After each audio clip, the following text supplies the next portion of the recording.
ముఖ్యమంత్రి రేవంత్ రెడ్డికి తనపై కక్ష ఎందుకని బీఆర్ఎస్ ఎమ్మెల్యే సబితా ఇంద్రారెడ్డి ప్రశ్నించారు. కేటీఆర్ ను ఉద్దేశించి సీఎం రేవంత్ రెడ్డి మాట్లాడిన మాటలు సరికాదన్నారు.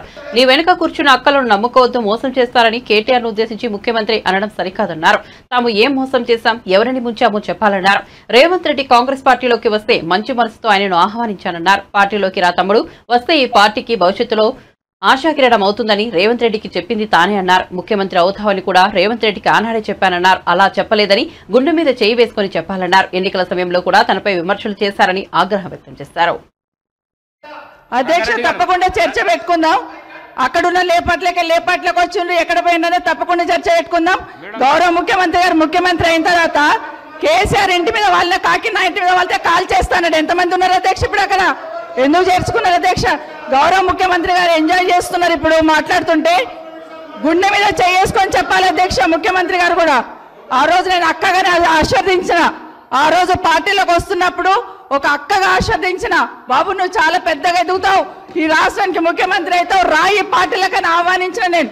ఈ రోజు మరి నన్నెందుకు కక్ష తీర్చుకుంటున్నాడు నాకు అర్థమైతలేదు. ప్రతిసారి ప్రతి అసెంబ్లీలో ఆడబిడ్డ బాధ అవుతుంటే వినే స్థితిలో లేరా? వినే స్థితిలో లేరా మీరు? ఎందుకు నన్ను టార్గెట్ చేసిండు? ఒక్క మాట్లాడి చెప్పండి అధ్యక్ష. అధ్యక్ష, ముఖ్యమంత్రి గారు ఒక మాట అన్నారు కేటీఆర్ గారిని, నీ వెనక కూర్చున్న అక్కలను నమ్ముకోవద్దు, మోసం చేస్తున్నాడు. ఏం మోసం చేసినాం అధ్యక్ష? ఏం ముంచినాం అధ్యక్ష? ఈయనను ముంచినాం అధ్యక్ష.